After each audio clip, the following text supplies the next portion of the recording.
Nathan గారికి, వీరస్వామి గారికి, Shekhar sir గారికి, మా సోదరిమణి తారకేశ్వర్ గారికి, అందరికీ దయచేసి మా పేర్లు విలువపైన శ్రీనివాస్ అందరికీ పేరు నమస్కారం. ఇలా నాయకులు వచ్చిండ్రు, ఒక్కొక్కరు 1,00,000 మందితో సమానం.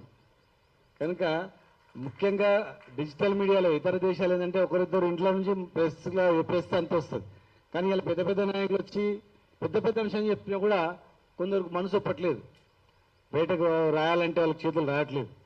ఎందుకంటే మరి కొందరు పెద్ద మనసుతో రాస్తున్నారు, పెద్ద అంశం ఇది జాతీయ అంశంగా భావించి, కొందరు దీన్ని కావాలని తెలిసి కూడా దీన్ని ఎక్కువ ప్రొజెక్ట్ చేయొద్దని చెప్పి పార్టీలు కావచ్చు, కొన్ని వ్యక్తులు కావచ్చు, దీన్ని ఎక్కువ ప్రొజెక్ట్ చేయకుండా కాళ్ళకి తొక్కిపడేయాలనుకుంటున్నారు.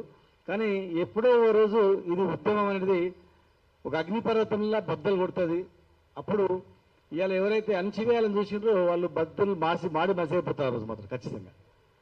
ఈరోజు ప్రధానమైనటువంటిది ఒక పెద్ద అంశం బీసీ జనగణన అనేది. ప్రధానమంత్రి అయిందంటే ఎట్లయిండు? ఒకనాడు 2 సీట్లు ఉన్నటువంటి బీజేపీ అలా 3 సార్లు ప్రధానమంత్రి అంటే కేవలం ఒక బీసీ వ్యక్తిని ప్రధానమంత్రిగా డిక్లేర్ చేసినందుకే. అంతర్భాగంగా ఎవరు చెప్పరు బయటికి, కానీ వేసి ఓటేసేవరకు వచ్చేవరకే అరే పోన్లే మన బీసీ కదా అని చెప్పి 140 కోట్ల జనాభా ఉన్నటువంటి బీసీలు అత్యధిక శాతం ఒక బీసీ వ్యక్తికి ఏద్దాం ఎందుకు ఏదనేటువంటి భావన ఉన్నందుకే ఆయన 2 సార్లు మళ్ళీ 3వసారి ప్రధానమంత్రి అయిన సంగతి వీళ్ళు గుర్తుపెట్టుకోవాలి. వాళ్ళకి తెలుసు కనుకనే వాళ్ళు ఎప్పుడు లేనటువంటిది బీసీ జనగణనలో సెన్సస్ లో బీసీ ఎన్యుమరేషన్ చేస్తామని అన్నారు.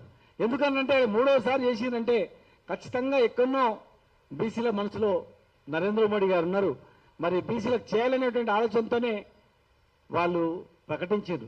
మరి ఏం ఒత్తిడి వచ్చిందో, ఏ రకమైనటువంటి ఒత్తిళ్ళు వచ్చినాయి కానీ ఇమ్మీడియట్ గా దాన్ని నీరు కాచేటట్లు జనగణనలో 34వ కాలం చేర్చట్లేదు. వాళ్ళు ₹1 ఖర్చు కాదని వాళ్ళే అన్నారు.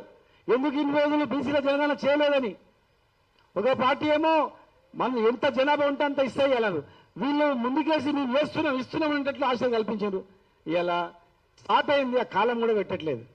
బీసీల ఎస్సీ ఎస్టీల మాదిరిగా ఎన్ని కుటుంబాలు ఉన్నాయి, వాళ్ళ కుటుంబాల సంఖ్య ఎంత, వాళ్ళ ఎన్ని ఇండ్లు ఉన్నాయనే సంఖ్య ఒక 5 కావచ్చు కానటువంటి ఐటమ్ ఎందుకు పెట్టలేదు అనేది ప్రతి ఒక్కరు కూడా ఆలోచన చేయాల్సిన అవసరం ఉంది. అలా సమాజంలో ఒక బీసీలే కాదు, సామాజిక స్పృహ ఉన్నటువంటి ప్రతి ఒక్కరు కూడా అందరికీ సమానమైనటువంటి గౌరవం దక్కితే ఈ దేశం ప్రశాంతంగా ఉంటుంది, అభివృద్ధి చెందుతుంది.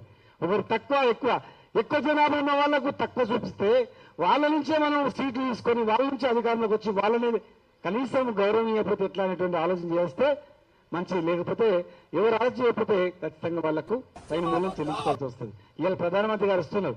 3 ముఖ్యమైన అంశాలు అడగాలి మనం. ఖచ్చితంగా ఈ తెలంగాణ గడ్డ మీద మోపేటప్పుడు వారు ఈ తెలంగాణ గడ్డ మీద కాలు మోపేటప్పుడు ఈ గడ్డకు క్షమాపణ చెప్పాలి, ఈ గడ్డను గౌరవించాలి. ఈ గడ్డల మీద స్పీచ్ ఇచ్చేటప్పుడు గతంలో ఈ గడ్డను అవమానపరిచినటువంటి తీరును పొరపాటుగా నేను మాట్లాడా.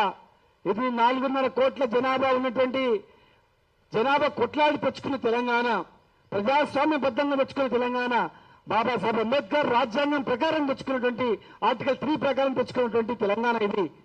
నేను గతంలో కరెంటు బంద్ చేసి తలుపులు బంద్ చేసి కాంగ్రెస్ ప్రభుత్వం సహకరించి మరి మొత్తం తెలంగాణ ఇచ్చిందని చెప్పి చెప్పడం జరిగింది.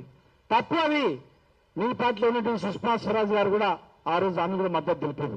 కేసీఆర్ గారు ఉద్యమం చేస్తే అటు సుష్మా స్వరాజ్ గారు, సోనియా గాంధీ గారు కానీ వాళ్ళందరూ మనస్ఫూర్తిగా తెలంగాణ గురించి కొట్లాడి చేయాలంటే తపన చేశారు. మరి దాన్ని మీరు చీకట్లో ఇచ్చిందన్నారు, దానికి కూడా సమాధానం చెప్పాల్సిన అవసరం ఉంది. 2వసారి తల్లిని చంపి బిడ్డను వేరు చేసిందని చెప్పి 2వసారి కూడా మాట్లాడారు. తెలంగాణ బాధలు తెలంగాణ ప్రజల గుండెల్లో గుండెం వచ్చినట్లయింది. అరే ఇంత కొట్లాడి త్యాగాలతో వచ్చిన తెలంగాణని ఇంత అవమానంగా తల్లిని చంపి బిడ్డను వేరు చేసింది కదా, మన ప్రధానమంత్రి ఇట్లా మాట్లాడి కానీ చాలా బాధపడ్డారు. మీరు దానికి కూడా సమాధానం చెప్పాలి. 3వది, మొన్న మీ ఎంపీ పార్లమెంట్ లో ఇండియా పాకిస్తాన్తో పోల్చిండు. ఇండియా పాకిస్తాన్తో పోల్చి తెలంగాణలో ఇండియా పాకిస్తాన్ మాదిరిగా విడదీసిందని చెప్పి ఆ రోజునటువంటి యూపీఏ ప్రభుత్వం పైన విమర్శన చేశారు. ఎవరు విమర్శన చేసినా ఇక్కడ తెలంగాణ కనుక, తెలంగాణ రాష్ట్రం కనుక, తెలంగాణ ఏర్పడేది ఉట్టిగా మామూలుగా రాలేదు కనుక, ఎన్నో త్యాగాలు వెనుక వచ్చేది తెలంగాణ కనుక, ఎన్నో ప్రాణ త్యాగాలు దీని వెనుకలు ఉన్నాయి కనుక, ఎన్నో జీవితాలు ముడిపడి ఉన్నాయి కనుక మరి ఇలాంటి వచ్చిన తెలంగాణను మరి ఇలాంటి కష్టపడి కేసీఆర్ గారి నాయకత్వంలో అటు సోనియా గాంధీ గారు కానీ అటు సుష్మా స్వరాజ్ కానీ అటు 33 పార్టీలు కూడా మద్దతు తెలిపి తెచ్చుకున్నటువంటి తెలంగాణని మరి అవమానపరిచినందుకు దానిపై సమాధానం చెప్పాలి. మీ ఎంపీ పైన చర్యలు తీసుకోవాలి, ఆయన పైన చర్యలు తీసుకొని మేము అక్కడ వెళ్ళి పార్లమెంట్ స్ట్రీట్ పోలీస్ స్టేషన్లో కంప్లైంట్ ఇచ్చి వచ్చినాం. మరి దానికి కూడా సమాధానం చెప్పాలి. చివరిగా 4వ అంశం ఏంటంటే బడుగు బలహీన వర్గాల వ్యక్తిగా మిమ్మల్ని 140 కోట్ల మంది ఎంతో మా ఇంటి వాడు గెలిచిందని మీకు ఓట్లేసి గెలిపించినటువంటి వ్యక్తిగా ఇవాళ బీసీల కన్నా కనీసం న్యాయం జరుగుతుందంటే ఒక మంత్రిత్వ శాఖ ఏర్పాటు చేయలేదు, ఒక బడ్జెట్ కేటాయించలేదు, కనీసం బీసీలు ఎంతమంది ఉన్నారో మా లెక్క మాకు చెప్పడానికి కూడా అసలు ఏం బరువు అవుతుంది ప్రభుత్వానికి. ఈ ప్రభుత్వానికి ఎక్కడ నొప్పి వస్తుంది, ఏం నొప్పి వస్తుంది, అసలు ఎవరికి నొప్పి వస్తుంది, ఎవరికి బాధ కలుగుతుంది, మా సంఖ్య మాకు చెప్పడానికి, మా జనాభా పరిస్థితి ప్రకారం మేము ఎట్లా ఉన్నామో చెప్పడానికి, మా స్థితిగతులు చెప్పడానికి మీకు ఏం బరువు అవుతుంది, దానికి సమాధానం చెప్పాలి. లేనట్లయితే బీసీ జాయింట్ యాక్షన్ కమిటీ ఆధ్వర్యంలో ఖచ్చితంగా మరి ఆ రోజు ఏదో ఒక కార్యక్రమాన్ని తీసుకోవాల్సిన అవసరం వస్తుంది. కనీసం జోక్యం చేసుకొని మేము మాట్లాడిస్తాం చెప్పాలి. బీసీ జనగణలో ఖచ్చితంగా మేము చేస్తాం అని కూడా చెప్పాలి. అప్పటి వరకు ఖచ్చితంగా మరి దేశవ్యాప్తంగా కూడా మీరు చేసినటువంటి అంశాలను దేశవ్యాప్తంగా మేము పర్యటించి బీసీలో చేస్తున్న మోసాలను ఎండగడతాం. మీరు ఒకవేళ మహాత్మా జ్యోతిబా ఫూలే గారు రిజర్వేషన్ ద్వారానే అట్టడుగు వర్గాల వాళ్ళు బాగుపడతారని చెప్పినందుకు, బాబాసాహెబ్ అంబేద్కర్ ఎస్సీ ఎస్టీలకు ఇచ్చినందుకు ఆ రోజు బీసీలకి ఇవ్వకపోయినా ఇలా బీసీ ఎస్సీ ఎస్టీలందరూ కూడా మహాత్మా జ్యోతిబా ఫూలేను ఒక మహాత్మా ఫూలేను దేవునితో సమానంగా పిలుస్తారు ఈ వర్గాల వాళ్ళు. మరి మీరు కూడా మీ విగ్రహాలు శాశ్వతంగా ఈ భూమి మీద ఉండాలంటే, మీ పేరు శాశ్వతంగా ఉండాలంటే మీకు గొప్ప అవకాశం వచ్చింది. చట్టసభలలో బీసీలకు, మహిళలకు, బీసీలకు రిజర్వేషన్ ఎప్పుడైతే మీరు కల్పిస్తారో ఖచ్చితంగా ఈ భూమి ఉన్నంత వరకు మీ విగ్రహాలు ఉంటాయి, మీ పేరు ఉంటుంది. మేము ఆల్రెడీ 2014 తెలంగాణ రాష్ట్రం ఏర్పడిన తర్వాత వెంటనే మేము మహిళా రిజర్వేషన్ ఇవ్వాలి, బీసీ రిజర్వేషన్ ఇవ్వాలి అని చెప్పి మేము రెజల్యూషన్ పాస్ చేసి అసెంబ్లీ ద్వారా మేము పంపించడం జరిగింది. మరి మేము అసెంబ్లీ ద్వారా మేము పంపించినాం. అనేక రాష్ట్రాలు ఉన్నటువంటి ప్రభుత్వాలు కూడా అన్ని రాష్ట్రాల్లో, చాలా రాష్ట్రాల్లో రిజర్వేషన్ ఇవ్వాలి, బీసీ జనగణన చేయాలని చెప్పున్నాయి. ఇలా అనేక రాష్ట్రాలు, కాంగ్రెస్ పాలిత రాష్ట్రాల్లో, బీజేపీ పరిపాలిత రాష్ట్రాల్లో, అనేక రాష్ట్రాల్లో అటు కర్ణాటకలో కావచ్చు, కేరళలో కావచ్చు, పంజాబ్లో కావచ్చు, బీహార్లో కావచ్చు, చాలా రాష్ట్రాల్లో రిజర్వేషన్ ఇవ్వాలి, బీసీలకు రిజర్వేషన్ ఇవ్వాలి అని చెప్పి మరి బీసీ రిజర్వేషన్ పైన తీర్మానాలు చేశారు, చట్టం తీసుకొచ్చిండ్రు, అసెంబ్లీ బిల్ పాస్ చేశారు. కానీ పాస్ చేసిన తర్వాత కూడా, అసెంబ్లీ బిల్లు పాస్ చేసిన తర్వాత కూడా కోర్టులో కొట్టేయడం జరిగింది. కోదండరామ్ గారికి స్వాగతం. ఎన్ని కోట్లు కొట్టేశారంటే బీసీలు ఎంత సంఖ్యలో ఎక్కడ లెక్క లేదు.